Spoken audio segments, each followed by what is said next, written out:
Baik, bisa kita mulai ya. Wah ya, udah jam 5 lewat 5 menit.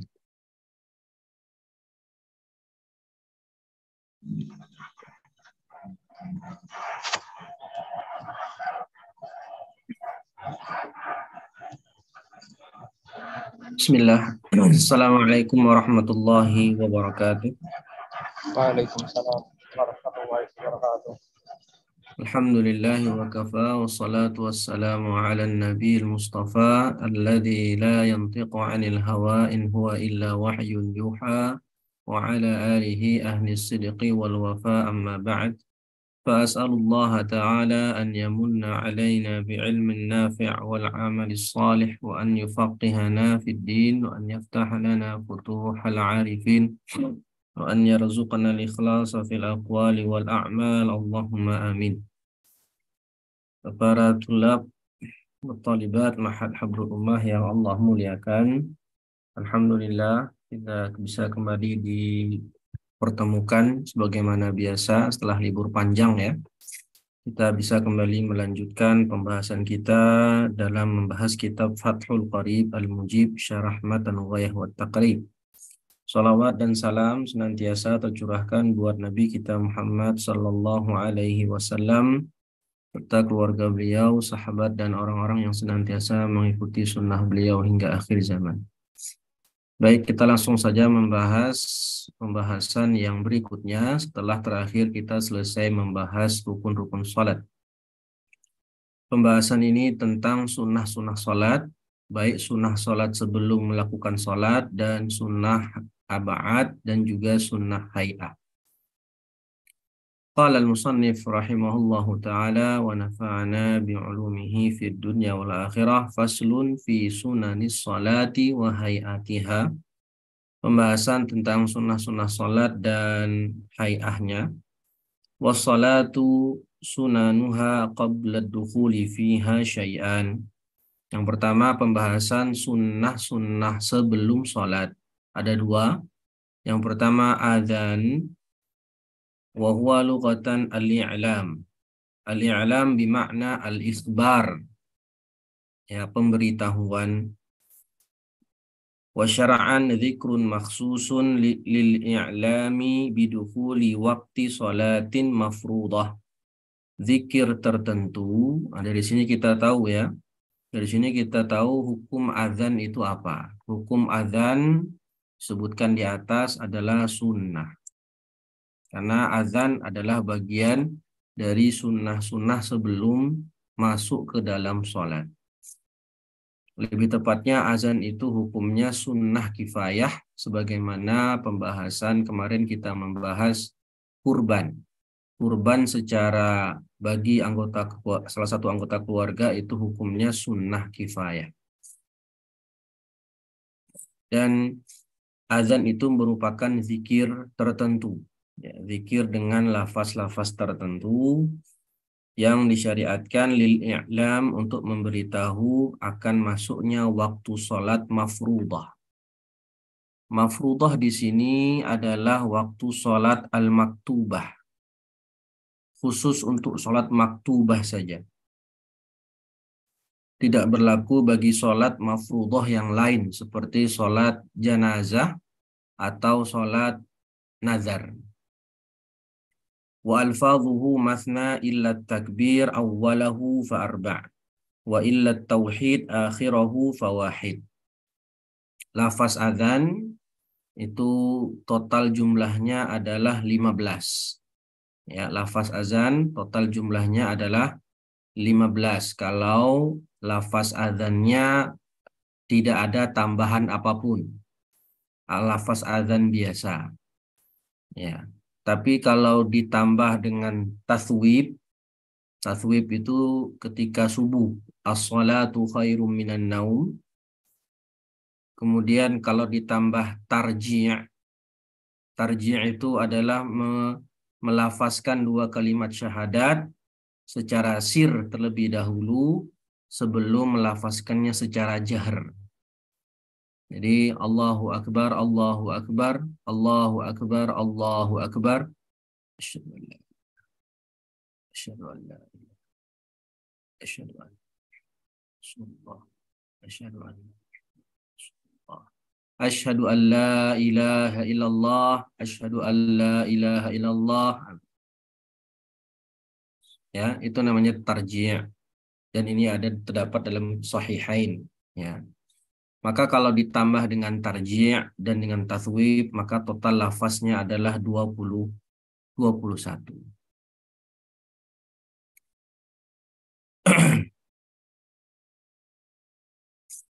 Wa illa tauhid akhiruhu fawahid. Naam, yaitu definisi adzan, hukumnya apa, dan berapa jumlah lafaznya. Kemudian apa syarat-syarat adzan? Ya, syarat-syarat adzan itu bisa kita bagi menjadi dua. Pertama, syarat yang berkaitan dengan muadzin. Ya, syarat yang berkaitan dengan muadzin itu ada muslim, mumayyiz, dzakar, kemudian ma'rifatul awqat, mengetahui waktu, dan ittihadul muadzin fi adzanin wahid. Pertama harus muslim, karena orang non-muslim tidak sah azannya. Kemudian mumayyiz, anak yang belum mumayyiz tidak sah azannya. Kemudian zakar, harus laki-laki. Kemudian ma'rifatul awqat, mengetahui masuknya waktu, mengetahui waktu sholat. Dan yang azan itu harus satu orang. Tidak, maksudnya untuk satu azan itu hanya satu orang, tidak boleh berdua. Jadi misalnya saya azan, ketika di pertengahan azan saya pingsan misalnya. Baru sampai hayya 'alas shalah saya pingsan atau suara saya tercekat, tidak bisa lagi azan, maka ketika ada yang menggantikan, maka tidak boleh melanjutkan azan saya, tetapi mengulanginya dari awal. Itu syarat berkaitan dengan muadzin, sedangkan syarat yang berkaitan dengan azan itu pertama harus murattab, harus urut sesuai lafaznya. Yang kedua harus muwalah, harus berkesinambungan, tidak boleh terputus dengan jeda yang panjang, dan dilakukan setelah masuknya waktu sholat. Ayo. Wal iqamatu wa hiya masdaru aqama, dari kata aqama yuqimu iqamah. Thumma sumiya biha dzikrul makhsus li'annahu yuqimu ila shalah. Dan dia juga dinamakan sebagai zikir tertentu karena dia dilakukan untuk menegakkan salat. Ya. Wa innama yushra'u kullun minal adzan wal iqamah lil maktubah. Ini tadi yang penjelas dari kata-kata mafruḍah oleh musannif ya. Nah, jadi azan dan iqamah itu disyariatkan untuk sholat yang fardu, yaitu maktubah, yang 5 waktu. Wa amma ghairuha fayunada laha as-salatu jami'atun, atau boleh juga as-salata jami'ah. Di sini ada sebenarnya kalau dirinci ada 4 pembagian. Jadi ada yang disyariatkan untuk azan dan iqamah dua-duanya. Azan disunahkan dan iqamah disunahkan. Itu kalau kita melaksanakan sholat maktubah hanya satu saja. Seperti kita sholat subuh atau sholat zuhur, maka disunahkan azan plus disunahkan qomat. Kemudian yang kedua hanya disunahkan qomat saja. Itu kalau kita mengerjakan sholat fardunya lebih dari satu. Seperti kalau kita menjamak sholat zuhur dan asar. Menjamak, maka kita disunahkan untuk azan hanya untuk sholat zuhurnya saja plus qomat. Nanti ketika mau sholat asar sholat yang kedua, maka hanya disunahkan qomat saja. Nah, kemudian yang ketiga disunahkan untuk mengucapkan panggilan as-sholatu jami'ah. Ini kapan? As-sholatu jami'ah ini ketika mengerjakan sholat sunnah yang disyariatkan berjamaah. Ya, seperti sholat gerhana dan sholat istisqa, sholat id, sholat tarawih, sholat witir. Ya, itu disunahkan ketika mengerjakan sholat sunnah yang disyariatkan berjamaah. Sedangkan sholat-sholat yang tidak disyariatkan berjamaah maka tidak disunahkan membaca apapun, panggilan apapun. Seperti sholat jenazah, ya, itu tidak perlu ada panggilan as-sholatu jami'ah, apalagi ada azan dan iqamah. Dan lafaz iqamah itu ada 11. Ya, lafaz iqamah hanya ada 11. Baik. Sunanuha. Nah, selesai kita membahas azan dan iqamah, kemudian masuk ke sunnah-sunnah di dalam sholat. Ba'da dukhuli fiha syai'an. Ada yang dinamakan sunnah ab'ad, ini sunnah ab'ad. Ya. Apa sunnah ab'ad? Ada dua, kata musannif di sini hanya dua. At-tasyahudul awal wal kunutu fis subhi. Tasyahud awal dan melakukan kunut subuh maupun kunut saat witir. Ai fi i'tidalir raka'ati tsaniyah minhu, dilakukan ketika posisi i'tidal di rakaat kedua. Wa huwa lughatan makna kunut artinya ad-du'a, wa syar'an dzikrun makhsus wa huwa Allahumma hdini fi man hadait wa afini fi man afait wa tawallani fi man tawallait, dan seterusnya. Ya. Ila akhirih. Ada catatan kaki di situ. Hadza dzikr juz'un min hadis akhrajahu Abu Dawud an Hasaidina Hasan bin Ali radhiyallahu anhuma, dan lengkapnya. Nah, wa'afini fi man afait wa tawallani fi man tawallait wa barik li fi ma a'tait wa qini syarra ma qadait fa innaka taqdi wa la yuqda 'alaik wa innahu la yadhillu man walait wa la ya'izzu man 'adait tabarakta rabbana wa ta'alait. Jadi, wal qunutu fi akhiril witri fi nisfi tsani min syahri Ramadan. Nah, jadi kunut itu ada dua sunnah ab'adnya. Kunut subuh, bagaimana sholat subuh sekarang ya tadi ya, dan witir, kunut witir hanya pada pertengahan kedua di bulan Ramadan. Ini pendapat mu'tamad. Pendapat mu'tamadnya hanya setelah pertengahan kedua di bulan Ramadan. Wa huwa ka kunutis subhi al-mutaqaddim fi mahallihi wa lafzi. Kunutnya sama. Ya. Dari lafaz kunut tersebut bisa kita ketahui disunahkan kunut itu ringan. Ya, tidak terlalu panjang. Ya. Kalau terlalu panjang berarti makruh. Kata fuqaha Syafi'iyah, makruh ya, italatul kunut atau tatwilul kunut. Memanjangkan kunut sampai 10 menit, 15 menit ya. Itu makruh karena yang ada lafaz yang doa yang ada dalam kunut itu pendek, ringan. Kunut itu disunahkannya ringan. Dan wala tata'ayyanu kalimatul kunut sabiqah. Jadi lafaz kunut itu tidak hanya sebagaimana yang ada di hadis Hasan bin Ali tadi. Dia lafaznya tidak muta'ayyin, tidak terbatas, tidak tertentu. Falau qanata bi ayatin tatadammanu du'aan wa qasadal qunut hasrat sunnatul qunut. Artinya kalau dia mau berdoa, dia mau kunut dengan ayat apapun, dengan ayat yang terkandung di situ di dalamnya doa. Ya, Allahumma ghfirli misalnya. Kalau kunutnya sedang jadi imam, Allahumma ghfir lana. Ya. Atau Rabbana atina fid dunya hasanah wa fil akhirati hasanah wa qina adzabannar. Maka ini sudah mendapatkan kesunahan kunut. Ya, cuman kan yang lafaz yang sering diucapkan adalah tadi Allahumma hdini fiman hadait. Kalau berjamaah berarti Allahumma hdina fiman hadait. Dan apalagi ini cuma 3 disebut ya. Tasyahud awal itu sunnah ab'ad, kemudian kunut ya. Yang ketiga adalah sholat atas Nabi. Sholawat atas Nabi di tasyahud awal. Ya, jadi urutannya pertama tasyahud awal, kemudian sholawat atas Nabi di tasyahud awal, kemudian yang ketiga duduk untuk tasyahud awal. Ya, duduk untuk tasyahud awal. Kemudian yang keempat adalah sholawat atas alun Nabi. Sholawat atas alun Nabi di tasyahud akhir. Kemudian yang kelima kunut.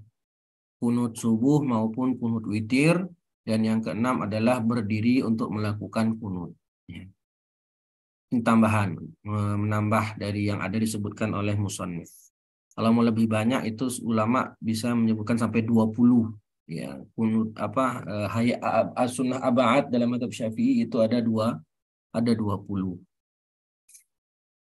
Wa hay'atuha ay as-shalah. Sekarang masuk ke sunnah-sunnah hay'ah wa arada bi hay'atiha ma laysa ruknan fiha. Ya, bukan rukun. Ya, bukan rukun dan juga bukan sunnah ab'ad yang mana wala ba'dan, dan juga bukan sunnah ab'ad yujbaru bisujudi sahwi yang disunnahkan untuk sujud sahwi jika meninggalkannya. Ada berapa? Ada 15. Ya, ini karena kitab untuk mubtadiin, untuk pemula seperti kita, maka hanya 15. Aslinya kalau di kitab-kitab yang lebih tebal seperti At-Taqriratus Sadidah itu bisa mencapai 200-an. Ya, bahkan ada ulama seperti Ibnu Hibban mengatakan bisa sampai 500 atau 600 sunnah dalam sholat. Maka untuk kita cukup ya 15 aja. Sebagaimana yang disebutkan oleh musannif di sini, raf'ul yadaini 'inda takbiratil ihram ila hadwi mankibaih. Ya. Ini mengangkat kedua tangan ketika takbiratul ihram. Ini ulama sepakat semuanya kesunahannya. Laisa fihi khilaf atau ijma'. Ketika takbiratul ihram disunahkan mengangkat kedua tangan. Yang rukun kan takbirnya, mengucapkan takbirnya. Sedangkan mengangkat kedua tangan itu disunahkan. Termasuk sunnah hay'ah. Dan ini mahallut ittifaq bainal fuqaha. Kemudian mengangkat kedua tangan ketika akan ruku. Ya, akan ruku dan ketika akan bangkit dari ruku. Ya, ada lagi disunahkan mengangkat tangan ketika akan bangkit ke rakaat ketiga. Setelah sujud di rakaat kedua dan akan bangkit di rakaat ketiga, itu juga disunnahkan. Naam, wa wad'ul yadain wa wad'ul yamin 'ala shimal wa yakunani tahta sadrihi wa fawqa surratihi. Berikutnya meletakkan tangan kanan di atas tangan kiri ketika berdiri ya, sedekap. Dan meletakkannya di bawah dada dan di atas pusar, di tengah-tengah. Ya. Watawajjuh di sini maknanya membaca doa istiftah. Ya, membaca doa istiftah atau iftitah. Disunahkan. Ay qaulul musalli aqibat taharrum. Setelah dia takbiratul ihram mengucapkan doa iftitah. Doa iftitahnya kalau di sini kata kata musannif, wajjahtu wajhiya lilladzi fataras samawati wal ard hanifan muslima wa ma ana minal musyrikin inna salati wa nusuki wa mahyaya wa mamati lillahi rabbil alamin la syarika lahu wa bidzalika umirtu wa ana minal muslimin. Ya, ini dia doa iftitah. Dan bisa juga menggunakan doa iftitah yang lain, karena doa iftitah itu ada beberapa lafaz ya dari riwayat Nabi Shallallahu Alaihi Wasallam. Yang masyhur juga adalah Allahumma ba'id baini wa baina khotoyaya dan sampai seterusnya. Yang bagus kalau bisa sholat itu dengan menggunakan iftitah yang berganti-ganti. Sholat subuhnya bacanya ini wajah tu wajahiyah. Nanti sholat zuhurnya pakainya Allahumma ba'id. Nah gitu. Afdalnya, bagusnya berganti-ganti ya baca iftitah. Nah, tapi mau pakai baca yang ini atau baca yang Allahumma ba'id juga diperbolehkan. Ila akhirih. Wal muradu an yaqula an yaqula al-musalli ba'da taharrum du'a al-iftitah. Setelah takbiratul ihram itu membaca doa iftitah. Hadhil ayah au ghairaha mimma warada fil istiftah. Baik ya. Riwayat yang tadi maupun yang lain yang diriwayatkan tentang bacaan doa iftitah. Dan iftitah itu membacanya sunnah. Dan sunnahnya sunnah hay'ah. Tapi ada syaratnya kata ulama. Ya, syarat iftitah itu sunnah kalau dibaca sebelum melafazkan ta'awudz. Ya, dibaca sebelum membaca ta'awudz dan al-fatihah. Jadi kalau ada orang ketika takbiratul ihram lupa membaca iftitah, sudah terlanjur membaca a'udzubillah.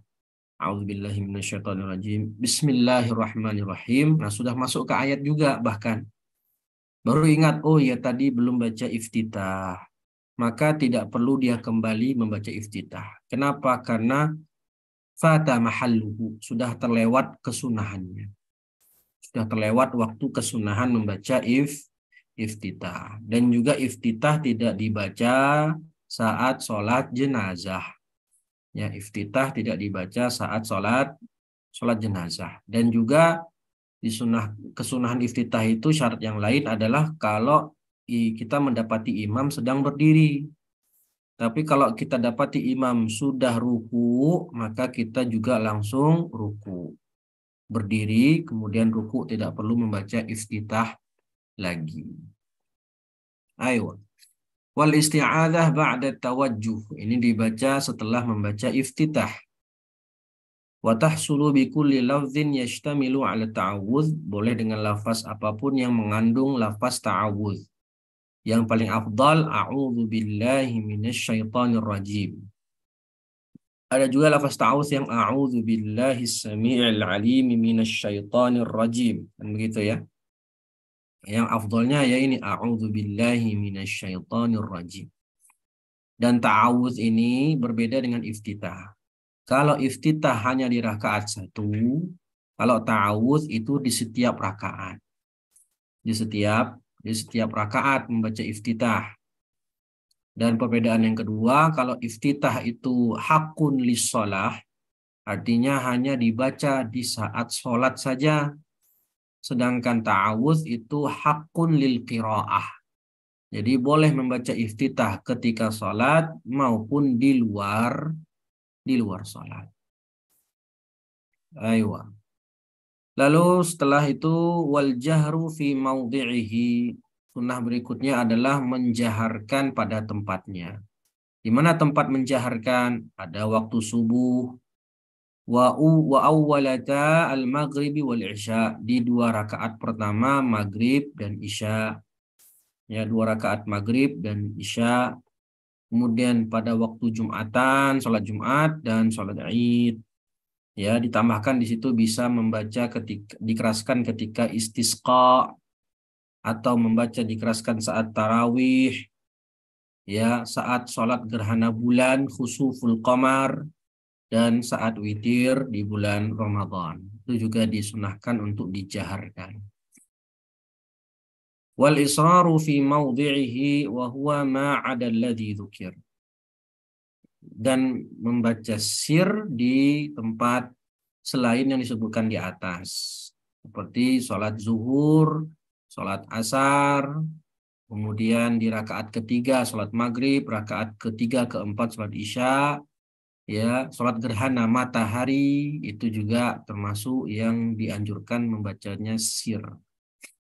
Ayo, sholat duha, yaitu dibaca secara sir. Wat-ta'min ay qaulul musalli amin aqibal fatihah liqari'iha fi salatin wa ghairiha.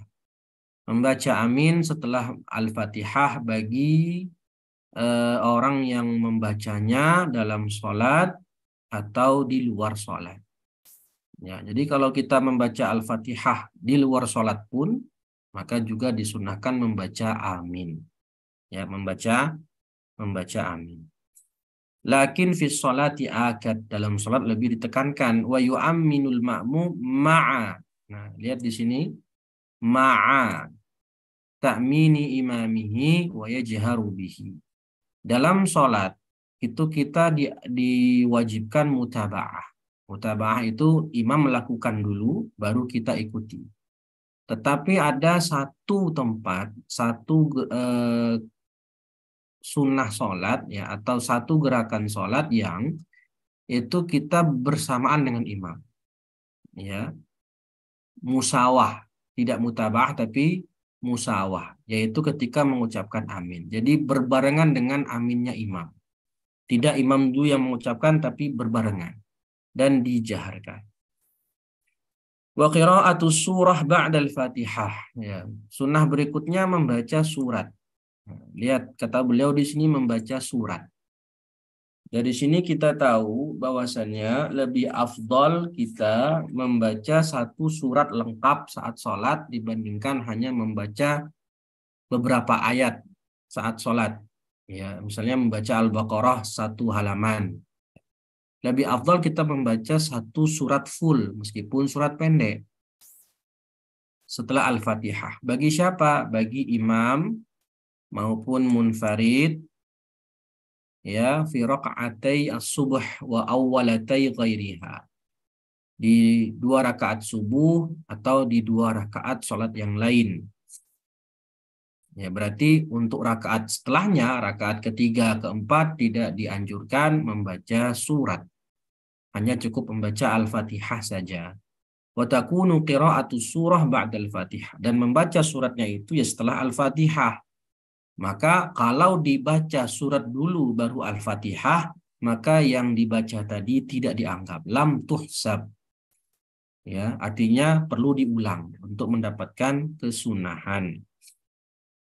Nah, lihat, disunahkan bagi imam dan munfarid. Bagi imam dan orang yang sholat sendirian. Bagaimana dengan makmum?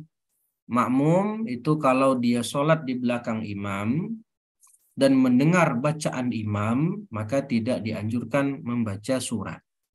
Tapi kalau dia tidak mendengar bacaan imam, seperti misalnya di sholat sir, dia tidak mendengar bacaan imam, maka si makmum juga disunahkan membaca surah. Tapi kalau imamnya jahar dan terdengar oleh makmum bacaan suratnya oleh si makmum, maka tidak dianjurkan, hanya dianjurkan mendengarkan saja bacaan imam. Dan bacaan sholat ini ulama bahkan merincinya menjadi 3. Ada yang qisar al-mufassal, ada yang tiwalul mufassal, ada yang awsatul mufassal, awasitul mufassal, dan yang ketiga adalah qisar al-mufassal. Jadi kalau tiwalul mufassal untuk sholat disunahkan dibaca tiwalul mufassal di sholat subuh dan sholat zuhur. Apa itu tiwal mufassal? Dari surat Al-Hujurat sampai An-Naba. Ya, dari surat Al-Hujurat sampai An-Naba itu namanya tiwalul mufassal, membaca surat yang agak panjang. Lalu ada namanya awasitul mufassal, pertengahan. Itu dari surat An-Naba sampai Al-Zalzalah. Dari surat An-Naba sampai Al-Zalzalah. Nah, itu dibaca saat sholat apa? Sholat maghrib, saat sholat asar dan sholat isya. Itu namanya awasitul mufassal. Seperti membaca Abasa, An-Nazi'at, ya, At-Takwir, itu disunahkan dibaca pada sholat asar dan isya. Lalu ada namanya qisar al-mufassal, paling pendek. Itu dibaca pada waktu sholat maghrib, yaitu dari Al-Zalzalah sampai seterusnya ke bawah. Ya, Al-Kafirun, Idza jaa nasrullahi wal fath, ya. Al-Kautsar itu dibaca di waktu sholat maghrib. Maka orang yang faqih ketika waktu maghrib, ya bacanya ya qisar mufassal. Kalau dia mau memanjangkan bacaan, ya saat subuh atau saat zuhur. Ya. Taib, itu pun tadi ya ada ininya ya, ada urutan suratnya. Ya, ada tiwal mufassal, ada awasitul mufassal, ada qisar al mufassal. Jangan lupa dibaca Al-Baqarah satu juz ya misalnya, atau 5 lembar dua lembar Al-Baqarah misalnya. Itu kalau mau sholat sendirian atau sholat tarawih, yang mana sepakat di situ mau dipanjangkan tarawihnya. Wa takbirat indal khafdi, takbir indal khafdi war raf'i. Ya, tadi ya, mengucapkan takbir baik ketika akan turun maupun akan berdiri. Ketika akan turun ya ketika ruku maupun sujud.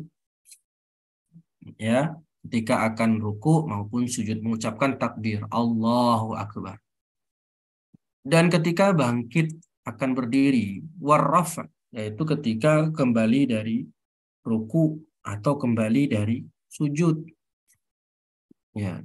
Rasulullah bersabda, karena Rasulullah yukabbiru fi kulli khafdin wa raf'in wa qiyamin wa qu'ud. Rasulullah itu bertakbir di setiap akan turun dan akan bangkit, berdiri dan duduk.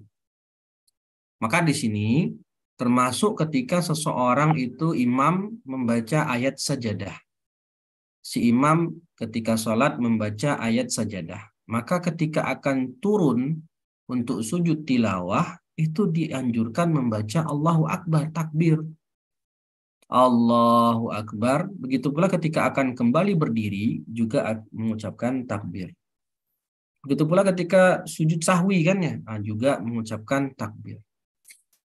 Sujud dan bangkit dari sujud, itu mengucapkan takbir. Mengucapkan kalimat Sami Allahu liman hamidah hina yarfa'u ra'sahu minar ruku'. Nah, ini yang kemarin saya sampaikan.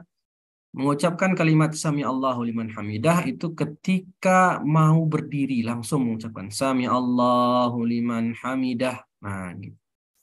Bukan berdiri dulu baru mengucapkan Sami Allah. Enggak, tapi ketika akan bangkit dari ruku mengucapkan Sami Allahu liman hamidah. Walau qala man hamidallah sami'alah kafa. Cukup dengan bacaan yang kedua. Wa ma'na sami'allahu liman hamidah taqabbalallahu minhu hamdahu wa jazahu alaihi. Ya. Itu berupa doa ya. Wa qaulul musanni rabbana lakal hamdu idza intasaba qa'iman. Nah, setelah dia berdiri lurus, setelah bangkit dari ruku dengan posisi i'tidal yang sempurna, baru dia mengucapkan rabbana lakal hamd. Ada juga lafaznya rabbana walakal hamd, ada juga Allahumma rabbana walakal hamd. Dan di sini ada khilaf antara ulama, yaitu ini termasuk min mufradati syafi'iyah, yaitu perkara yang hanya pendapat ulama syafi'iyah saja yang berbeda dengan jumhur, yaitu baik bagi imam maupun makmum ketika i'tidal itu sama-sama mengucapkan sami Allahu liman hamidah dan juga rabbana walakal hamd. Kalau jumhur kan cukup makmum itu hanya mengucapkan rabbana walakal hamd, tidak perlu mengucapkan sami Allahu liman hamidah. Tapi dalam mazhab Syafi'i baik imam dan makmum mengucapkan sami Allah dan mengucapkan rabbana walakal hamd. Ada min mufradati Syafi'iyah khilafan lil jumhur. والتسبيح في الركوع وأدنى الكمال في هذا التسبيح سبحان ربي العظيم ثلاثا. Ini kalau ketika ruku, ketika apa ya, ruku subhana rabbiyal azim 3 kali, dan ketika sujud mengucapkan tasbih subhana rabbiyal a'la 3 kali. Wal akmalu fi tasbih ruku' was sujud masyhur.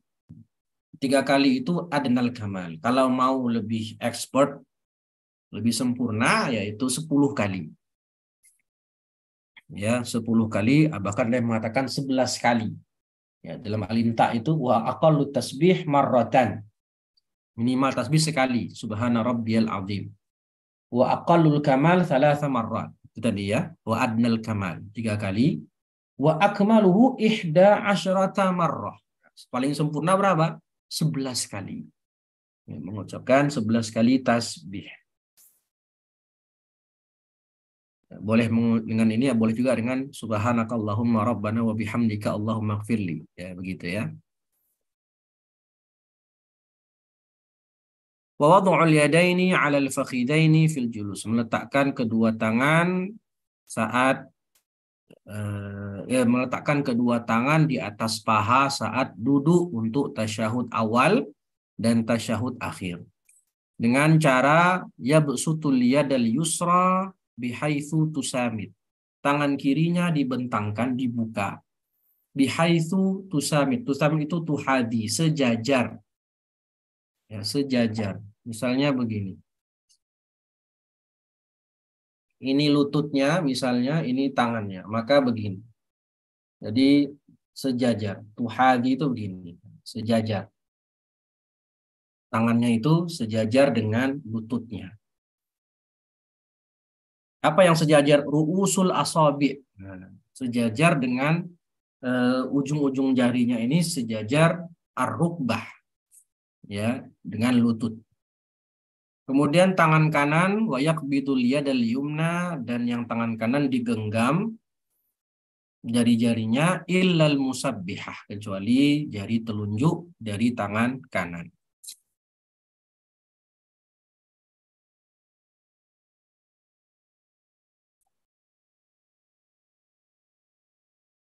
Fala yaqbiduha, tidak perlu digenggam, tapi tangannya menggenggam dan satunya di musabbihahnya dikeluarkan.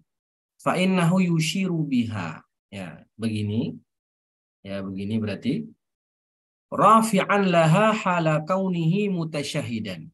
Nanti diangkat saat dia bertasyahud, wadzalika 'inda qaulihi illallah. Ketika mengucapkan la ilaha asyhadu an la ilaha illallah, baru diangkat. Jadi tangannya pertama biasa aja. Ketika mengucapkan lafaz asyhadu an la ilaha illallah, baru diangkat. Wala yuharrikuha, ada yang di Syafi'iyah ya, tidak digerakkan begini. Tidak digerakkan min awwalihi ila akhirih. Jadi tenang aja. Fa in harrakaha kuriha. Kalau digerakkan terus menerus itu dikatakan makruh. Wala tabtulu salatuhu fil ashah, tetapi salatnya tidak batal secara ashah. Kenapa? Karena itu adalah gerakan dengan anggota tubuh yang kecil. Bi'udwin shaghir. Ya, yang membatalkan itu kalau tubuhnya bagian tubuh yang besar seperti tangan, kepala, kaki atau badan. Tapi kalau anggota tubuh yang kecil seperti jari atau alis mata gerak-gerak naik turun atau telinganya gerak-gerak begini, itu tidak membatalkan sholat karena dikategorikan anggota tubuh yang kecil. Berikutnya wal iftirashu fi jami'il jalasat. Iftirash di semua duduk saat sholat, kajulusil istirahah, ya duduk ketika istirahah. Duduk istirahah itu ketika selesai sujud sebelum bangkit berdiri, itu duduk istirahat sejenak. Itu juga dengan iftirash. Wal julus bainas sajdatain, duduk ketika antara dua sujud. Ya, wal julusut tasyahudil awal, duduk tasyahud awal, itu juga dengan iftirash. Wal iftirash an yajlisa syakhsu ala ka'bil yusra ja'ilan dhahraha lil ardi wa yansibu qadamahu al yumna wa yada'u bil ardi atrafu asabi'iha li jihatil qiblah. Ini kita sudah tahu bersama. Iftirash itu duduk posisinya lurus begini, kaki yang kiri itu ditekuk, kaki yang kanan diberdirikan. Ya, jari-jarinya kaki yang kanan diberdirikan menghadap kiblat. Dan kemudian ya tadi ya, jari-jarinya tuh diarahkan ke arah kiblat. Itu namanya dulu iftirash. Dilakukan di hampir semua duduk dalam sholat. Dan ini jugalah cara duduk yang afdal ketika seseorang sholat dalam keadaan duduk, tidak mampu berdiri, sebagaimana yang sudah kita bahas di pertemuan-pertemuan sebelumnya. Wa tawarruku fil jalsatil akhirah, duduk tawarruk di tasyahud akhir min jalasatis shalah. Wa hiya julusut tasyahudil akhir. Wa tawarruk mithlul iftirash, sama dengan iftirash, kecuali bedanya apa? Illa annal musalli yukhriju yasarahu ala hayatiha fil iftirash min jihati yaminihi wa yulsiqu wirkahu bil ard. Ammal masbuk wassahi fayaftarishani wala yatawarrakan. Wala yatawarrakan. Ya, dulu tawaruk itu lebih tepatnya dikatakan al-julus fi tasyahud akhir ma ba'dahu salam. Kalau setelahnya kita langsung salam, maka disunahkan tawarruk. Tetapi kalau setelah tasyahud itu kita tidak langsung salam, maka tidak duduknya tawarruk, tapi iftirash. Maka tadi disebutkan amal masbuk, sini ya. Amal masbuk wassahi fayaftarishan wala yatawarrakan. Orang yang masbuk kurang 1 rakaat atau kurang 2 rakaat, ketika imam tasyahud akhir, imam duduknya tawarruk, karena imam habis itu mau salam, misalnya, maka orang yang masbuk tadi, karena dia akan berdiri lagi menyempurnakan sholatnya yang kurang, dia duduknya iftirash, tidak tawarruk. Ya, atau imamnya tadi lupa tasyahud awal misalnya. Ya, maka si imam ketika tasyahud akhir, dia kan setelah tasyahud akan sujud sahwi itu, karena dia meninggalkan salah satu rukun aba'ad. Maka si imam posisinya tasyahud akhir tidak iftirash, tidak tawarruk, tapi tetap iftirash, karena setelah tasyahud dia akan sujud sahwi. Setelah sujud sahwi barulah posisi duduknya posisi duduk tawarruk, karena setelah itu langsung salam. Jadi tawarruk adalah al-julus fi tasyahud al-akhir ma ba'dahu salam, yang setelahnya langsung salam. Yang terakhir at-taslimatu tsaniyah, salam yang kedua, ya, mengucapkan salam. Ya, ini berarti qaul, ya, sunnah qauliyah. Mengucapkan salam yang kedua. Ammal ula, salam yang pertama itu fasabaqa annaha min arkanis shalah, dia termasuk rukun salat. Yang sunnah adalah mengucapkan salam. Sedangkan iltifat ke kanan dan ke kiri itu hanya sunnah juga. Ya, bahkan sunnah juga sebagaimana kemarin sudah kita sebutkan di rukun salat. Dan bacaannya apa? Assalamualaikum warahmatullahi. Ya, dalam mazhab Syafi'i cuma sampai Assalamualaikum warahmatullah. Kecuali dalam sholat jenazah itu baru Assalamualaikum warahmatullahi wabarakatuh, sebagaimana yang dijelaskan oleh Ibnu Hajar Al-Haytami rahimahullahu ta'ala. Baik. Nah, itu pembahasan tentang rukun sunnah sholat, baik sunnah ab'ad maupun sunnah hay'ah. Nah, kita ambil sedikit lagi ini ya, pembahasan tentang apa perbedaan wanita dan laki-laki dalam sholat. Setelah itu mungkin baru kita buka sesi tanya jawab. Faslun fi umurin tukhalifu fiha al-mar'atu ar-rajula fi shalah. Perbedaan sholat antara laki-laki dan perempuan. Wa dzakara al-musannifu dzalika fi qawlihi wal mar'atu tukhalifu ar-rajula fi khamsati asya'. Perbedaan laki-laki dan perempuan dalam sholat itu ada 5 perbedaan. Ya. Yang pertama, farrajulu yujafi. Ayyarfa. Yujafi itu yuba'id, menjauhkan mirfaqaihi an jambaihi. Ya, siku lengannya ini dari sisi tubuhnya. Artinya dilebarkan. Ya, dilebarkan ketika sujud maupun ketika ruku.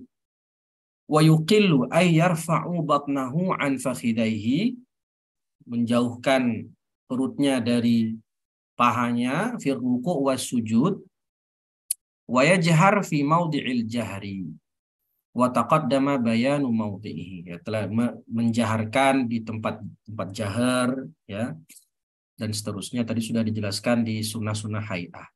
Bedanya dengan perempuan, kalau perempuan itu tadammun, ditempelkan. Kalau laki-laki dijauhkan. Tentu kalau sholatnya tidak mengganggu orang sebelah, kalau tidak berjamaah ya. Intinya agak dijauhkan, tidak menempel antara tubuhnya itu lengannya ini dengan bagian samping tubuhnya, agak dijauhkan. Baik ketika ruku maupun sujud. Beda dengan perempuan itu ditempelkan, dikerucutkan sedemikian rupa. Karena perempuan diperintahkan untuk tasattur dalam sholat. Wa idza nabaha ay asabahu syai'un fi shalah sabbaha. Kalau imamnya lupa atau yang lain, itu dia mengingatkan imam atau yang lain dengan tasbih. Subhanallah, dan ada syaratnya. Tasbihnya itu harus biqasdid dzikri atau biqasdid dzikri ma'al i'lam. Jadi dengan dua niat sekaligus. Biqasdid dzikri, zikir saja, maka sah salatnya, atau biqasdid dzikri ma'al i'lam. Zikir plus ngasih tahu. Dan yang ketiga atlaqa. Atlaqa itu dimutlakkan. Ya, tidak diniatkan apa-apa. Maka lam tabtul salatuhu, salatnya sah. Awil i'lam faqat. Ya, awil i'lam. Tapi kalau dia ketika mengucapkan subhanallah hanya niat i'lam saja, maka salatnya batal. Baik, wa auratur rajuli ma baina surratihi wa rukbatihi. Ini sudah kita bahas di syarat sah salat atau tidak salah ya. Aurat laki-laki ketika salat adalah ma baina surrah wa rukbah. Amma huma, sedangkan lutut dan pusar bukan aurat. Wala ma fauqahuma, dan di atasnya lagi juga bukan aurat. Baik. Tetapi kan ada kaidah ma la yatimul wajib illa bihi fahuwa wajib, maka lutut dan pusar tetap harus ditutup supaya sempurna ya, menutup bagian yang wajib ditutup saat sholat. Wal mar'atu tukhalifur rajuli fil khamsatil madhkurah. Nah, ini perbedaannya bagi wanita. Fa innaha tadummu ba'daha ila ba'din fatulsiqu batnaha fa bi fakhidaiha fi ruku'iha wa sujudiha, yaitu ditempelkan ya lutut ya, perutnya dengan pahanya ketika ruku dan sujud. Ketika ruku ya ditempelkan kedua tangannya ke bagian samping tubuhnya, dan ketika sujud ya itu tadi ya dikerucutkan. Wa takhfidu sautaha, kemudian yang kedua suaranya dipelankan. In shollat bihadratir rijal, ini disunahkan ya. Jadi kalau wanita sedang berjamaah itu kalau sendiri, artinya isinya wanita saja, tidak ada laki-laki asing, itu kalau bacaannya jahar, dijaharkan, tetap dijaharkan. Tapi kalau dia berjamaah sholatnya dengan para perempuan yang lain, ada laki-laki asing di situ, di masjid itu misalnya, maka juga disunahkan untuk diringankan suaranya, dipelankan. In shollat bihadratir rijal al-ajanib. Fa in shollat munfaridatan anhum jaharat. Kalau sholatnya sendirian mereka-mereka saja, perempuan tok, misalnya sholat maghrib berjamaah perempuan semua, maka tetap imamnya membaca dengan jahar. Wa idza nabaha syai'un fi shalah saffaqat bi darbi batnil yumna ala dhahril yusra, ya saffaqat, tangan kanan memukul punggung tangan kiri. Falau darabat batnan bi batnin bi qasdil la'ib walau qalilan ma'a ilmi tahrim batalat salatuha. Jadi ada dua syarat ini. Kalau dia melakukan tepuk tangan dengan cara tepuk tangan biasa yang kayak begini, telapak tangan ketemu telapak tangan ya begini, kalau dia dengan dua syarat, kalau dengan niat main-main meskipun sedikit dan mengetahui kalau itu haram dalam sholat, batal sholatnya. Berarti kalau kurang salah satu, misalnya dia begini niatnya main-main tapi dia nggak tahu kalau itu haram dalam sholat, maka tidak batal ya, maka tidak batal. Wal khuntha kal mar'ah, dan perempuan itu khuntha seperti perempuan dalam hal sholat. Wa jami'u badanil mar'ah al hurrah auratun illa wajhaha wa kaffaiha. Ini dalam sholat. Hadihi auratuha fis sholat. Dalam sholat itu auratnya mana wanita yang ditutupi? Seluruh badan kecuali wajah dan kedua tangan. Amma kharijaha, sedangkan di luar sholat, maka auratnya seluruh badan. Hada 'inda Syafi'iyah. Ya, aurat wanita seluruh tubuh di luar sholat. Ya. Wal amatu karrajuli fis shalah, dan budak perempuan itu sama kayak laki-laki. Auratnya dalam sholat adalah ma baina surrah war rukbah. Fatakunu auratuha ma baina surratiha wa rukbatiha. Hadza fis shalah. Amma kharijas shalah al-amah kal hurrah. Di luar salat, auratnya si perempuan budak itu seperti wanita yang merdeka. Ini sudah kita bahas ya, jenis-jenis aurat antara laki-laki dan aurat perempuan. Wallahu a'lam bishawab. Mungkin cukup sekian. Alhamdulillah kita bisa ambil cukup banyak pada pagi hari ini. Insyaallah kita teruskan pekan depan pembahasan tentang hal-hal yang membatalkan salat. Baik. Silahkan jika ada yang ingin disampaikan atau ditanyakan, saya persilahkan. Monggo. Saya Ustaz. Pak Dadang Ustaz. Oke, Pak. Monggo, Pak. Ustaz, tadi yang bertepuk itu jadi tidak boleh telapak tangan dan telapak tangan. Yang boleh berarti telapak tangan dengan anggota badan yang lain begitu? Kalau tadi niatnya dia qasdul la'ib. Jadi kalau perempuan mau begini, tapi niatnya untuk tanbih, untuk ngasih tahu, maka boleh-boleh saja. Jadi yang membatalkan itu kalau dengan niat la'ib, bermain-main, dan dia tahu itu haram, baru batal.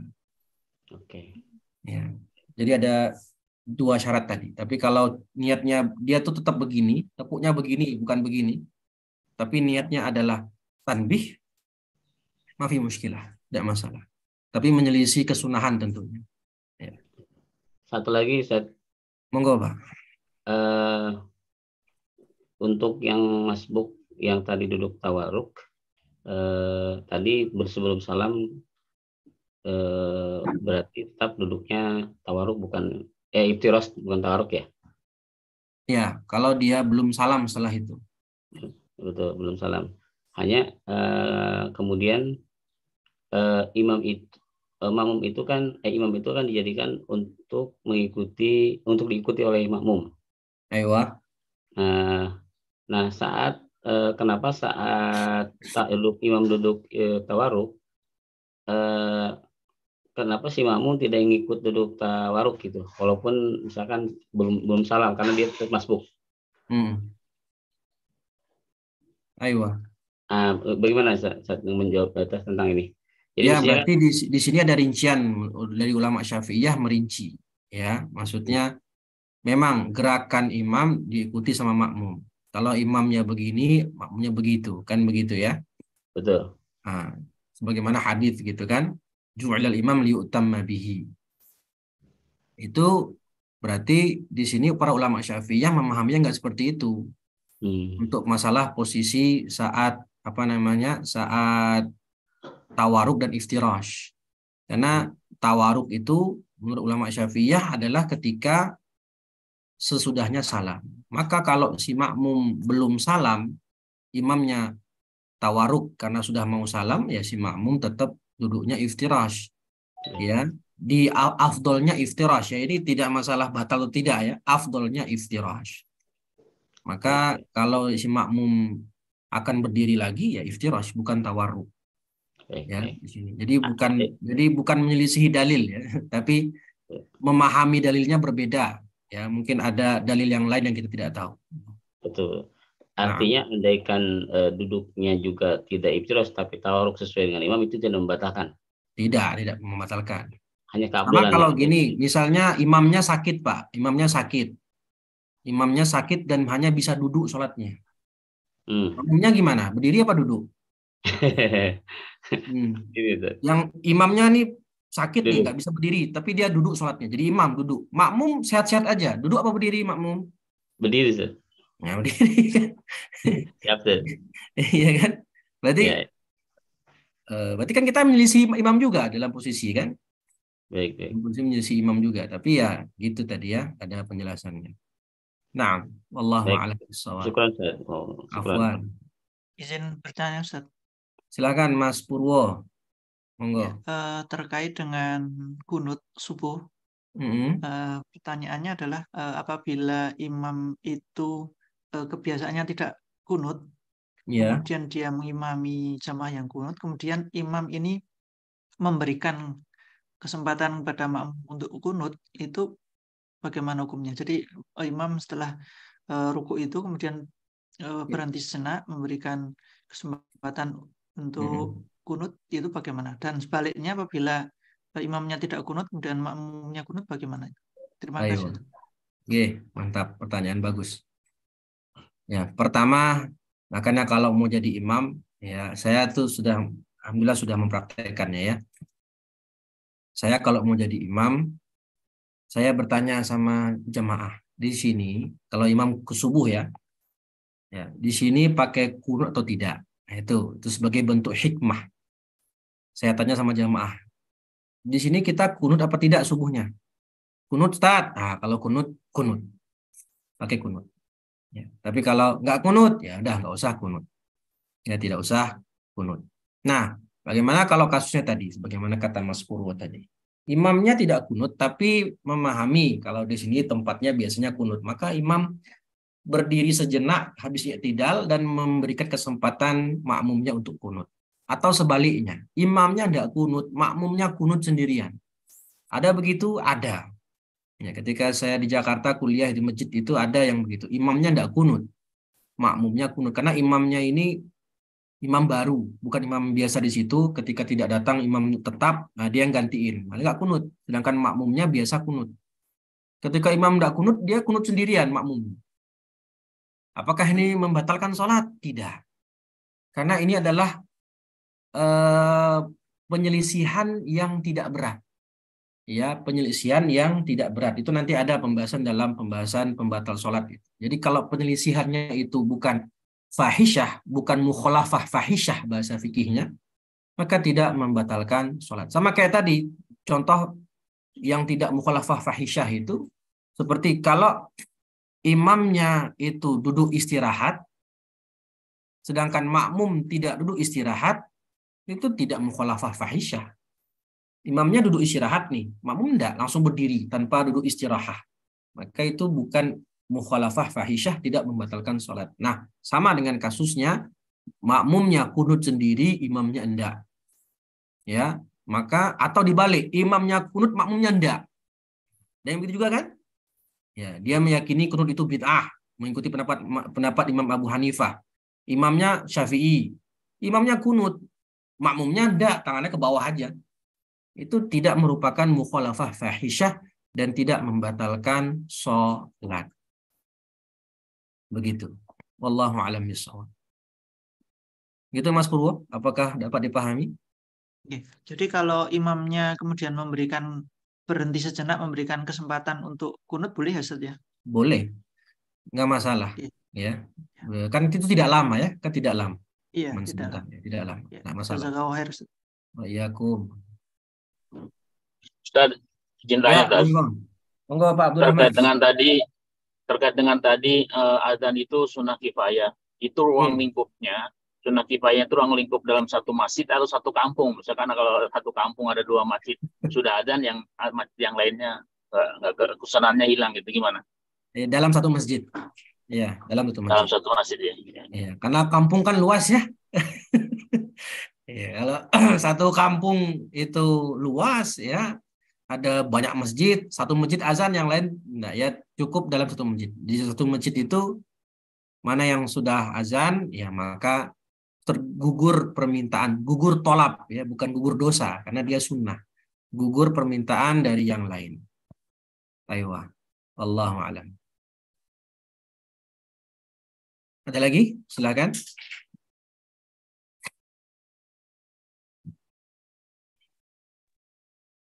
Ustaz, mau tanya Ustaz. Monggo Mas Ebi. Ya. Kalau untuk bacaan sujud dan ruku itu kan banyak Ustaz ya. Kalau dalam satu sholat membaca bermacam-macam itu boleh nggak Ustaz? Boleh lah, itu contohnya tadi ya. Ulama mengatakan membaca iftitah itu. Iftitah itu dalam satu sholat bahkan bolehnya, bagusnya kita iftitah itu baca dua model. Gitu. Bagus juga seperti itu, tidak masalah. Jadi pertama baca ini wajah tuh, habis itu baca iftitah. Ya, tapi lihat kondisi makmum ya. Kalau kita sholat sendirian mau memperpanjang iftitah silahkan. Tapi kalau kita sedang berjamaah, apalagi maghrib, ya, berjamaahnya maghrib, ya, atau di bandara misalnya, ya iftitahnya satu saja dan tidak memperpanjang iftitah. Begitu pula kalau mau sholat pas ruku atau sujud, ya Dia membaca subhana rabbiyal a'la wa bihamdih, subhana rabbiyal a'la wa bihamdih. Terus nanti baca subhanakallahumma rabbana wa bihamdika Allahumma ighfirli. Ma fi muskilah, enggak masalah. Ya, tidak masalah. Begitu. Kalau saya pribadi bacanya itu subhanakallahumma rabbana wa bihamdika Allahumma ighfirli. Ya, karena begitu yang yang dipelajari diajarkan dari kecil ya. Orang Muhammadiyah kan gitu bacanya ya. Enak Mas Ebi ya? Iya. Iya begitu. Jadi boleh saja rakaat pertama Sama. baca ini, rakaat kedua baca itu, beda Nggak lagi ya. masalah. Jadi Nggak masalah. tanawu dalam bacaan. Begitu pula dalam baca surat kan. Kalau bisa baca surat itu beda-beda toh. Iya. Rakaat pertama baca Al-Kafirun, rakaat kedua baca Al-Zilzalah ya. Jangan afdolnya begitu, jangan kulhu baik ya, gitu. Ya, afdolnya memang tidak membatalkan sholat ya, tidak. Cuman afdolnya kita tanawu fil qiraah. Wallahu a'lam. Ustaz, syukron Ustaz. Saya Afwan. Oh ya Ustaz. Monggo Pak Abdurrahman silakan. Oh ya Ustaz, itu pengertian haya dan abad itu dari mana ya asal ininya gitu? Merujuknya kemana gitu? Apanya? Sunnah hayah, huna abad itu kenapa Oh. dinamai sunnah hayah, sunnah abad? Terus Iya. yang tadi kan banyak tuh yang apa tuh yang hayah yang itu harus sujud tawi semua ya, atau ada sebagian yang nggak usah, Ya. nggak perlu sujud tawi gitu. Nggih, Pak. Sip.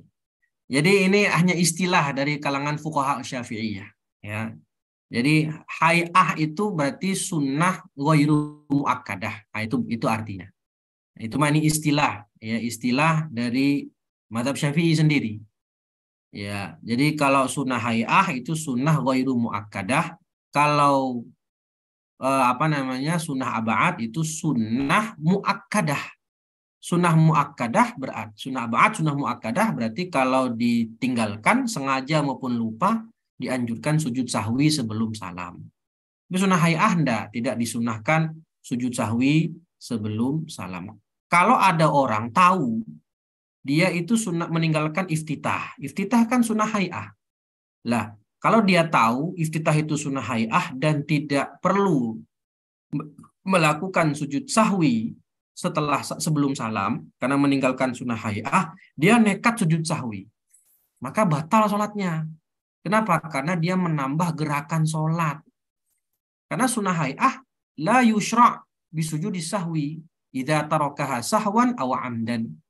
Tidak disunahkan sujud sahwi untuk sunnah hayah. Tapi kalau dia nggak tahu atau lupa, misalnya kayak saya nih, kan saya tahu nih, tapi saya lupa. Jadi saya tidak baca iftitah, terus sebelum salam saya sujud sahwi, lupa. Maka tidak membatalkan sholat. Jadi ini istilah aja. Nah, dalam mazhab Hambali kan sebutannya tidak hayah sama ab'ad. Dalam Hambali itu kalau tidak salah ada rukun sholat, ada wajib sholat, ada sunnah sholat. Itu istilah dalam mazhab Hambali. Jadi wajib dengan rukun dalam mazhab Hambali beda. Rukun itu yang harus dipenuhi, wajib itu kalau ditinggalkan juga sujud sahwi. Jadi itu istilahnya beda. Hambali dengan Syafi'i istilahnya berbeda. Begitu Pak Abdurrahman, nggih. Allahu a'lam.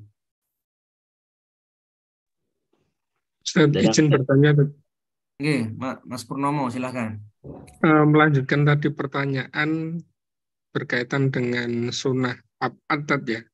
Masih nyambung pertanyaan soal imam tadi yang misalkan dia imam tidak kunut tapi kemudian makmum kunut, kemudian memberi kesempatan makmum untuk berkunut tapi imam tidak berkunut. Padahal ini kan termasuk daripada sunnah ab'ad gitu. Iya. Apakah nanti harus imamnya sujud sahwi? Itu yang pertama. Kemudian yang kedua soal sunnah kifai adzan sama iqomah itu, ya. Bagaimana hukumnya untuk yang sholat sendiri? Karena dia apakah harus adzan atau cukup iqomah? Syukran Ustaz. Iya, nah, pertama tadi masalah imam tidak kunut, makmum kunut. Nah, imam ini dia mazhabnya apa dulu? Ya.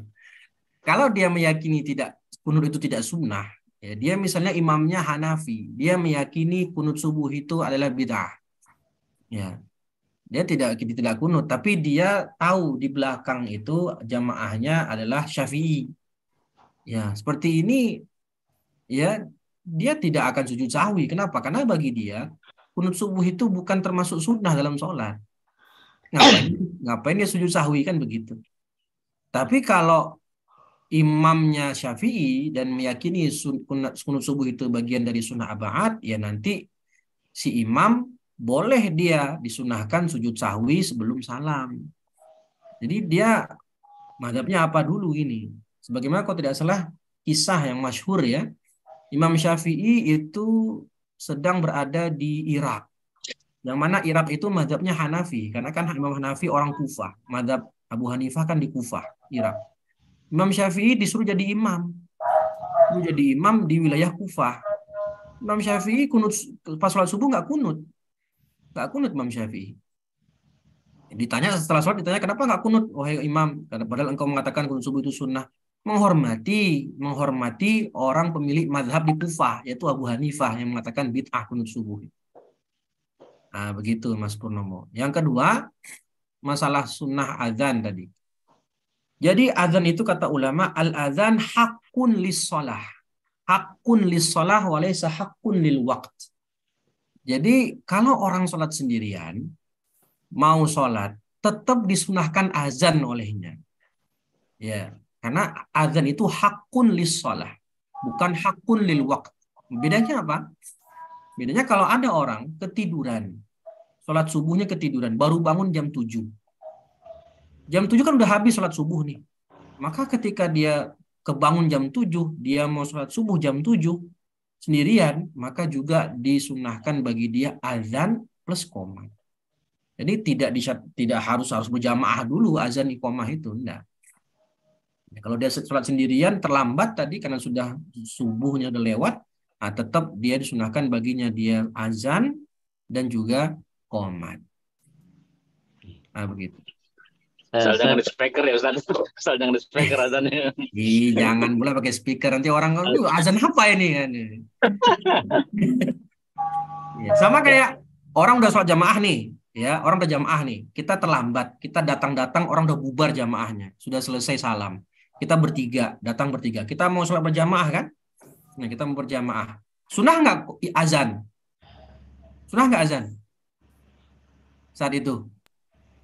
Kita datang terlambat, kita bertiga nih terlambat, kita ke masjid, pas sampai masjid orang udah selesai salam, lagi zikir, kita terlambat bertiga, mau berjamaah, bikin jamaah bertiga ini, sunnah nggak azan saat itu? Biasanya cuma qomat kan. Biasanya kan biasanya. Tapi sunnah nggak kok azan saat itu? Sunnah sih. Sunnah. Tapi kita azan ya, azannya apa? Ya pelan-pelan aja. Ya, jangan dikerasin pula. Entar orang ngira, oh ini azan apa ini kan gitu. Pinter-pinter kita aja. Atau mau langsung qomat ya masalah. Kan azan itu sunnah kifayah. Ya tadi ya. Jahit. Wallahu a'lam bishawab. Ustaz, halo Ustaz. Gini Ustaz, tadi terkait dengan sujud sahwi ya. Jadi tadi saya ingin menegaskan saja. Jadi imam yang tidak kunut jadi imam di tempat yang tidak kunut itu nantinya sujud sahwi apa tidak tadi? Itu. Kalau yang imamnya itu meyakini bukan sunnah, ya ngapain dia sujud sahwi? Yeah. Kan kita disunahkan sujud sahwi kalau meyakini kunut subuh itu bagian dari sunnah abaat. Ya sunnah muakkadah gitu. Baru imamnya sujud sahwi nanti. Jadi kalau misalkan imamnya meyakini itu harus sujud sahwi, berarti si imamnya harus sujud sahwi nanti sebelum salam. Bukan harus, disunahkan. Oh, disunahkan. Kalaupun nggak sujud sahwi, apakah batal sholatnya? Tidak. Ya, tidak. Kemudian disunahkan ya. Untuk sujud sahwi sendiri itu sebelum salam apa setelah salam, Ustaz? Nah, kalau dalam mazhab Syafi'i itu sebelum salam. Nanti ada babnya sendiri insya Allah. Jadi sujud sahwi itu kapan, sebabnya apa saja, ada pembahasan tersendiri nanti insya Allah. Lebih detail nanti di pembahasan sendiri. Satu lagi Ustaz. Ya. Satu lagi ketika kita berjamaah sholat berjamaah, kemudian kita posisinya sebagai masbuk, teman kita juga sebagai masbuk, ya kan?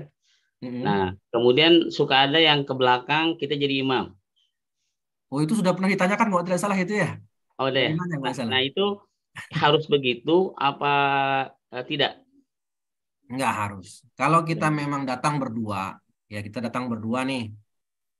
dan si imam selesai salam, kita nambah 1 rakaat. Nah, si makmum itu salah satu makmum mundur ke belakang. Gitu kan ya? Ya betul. Nah, kita dijadikan imam sama dia, sama teman Betul. kita itu. Seperti itu boleh enggak? Boleh. Tapi tidak afdol. Afdolnya tetap kita sholat berdua 1 shaf. Kenapa? Karena imam kita tadi yang di depan, itu imam kita. Ya, itu imam kita. Tapi kalau seperti itu boleh, tapi tidak afdol. Ya, betul. Tidak afdol. Tidak tuh. Apalagi kalau misalkan yang jadi imam itu rokaatnya kurang. Iya. Ya, Karena kita tadi pas kita datang kan kita sudah berimam dengan imam yang inti.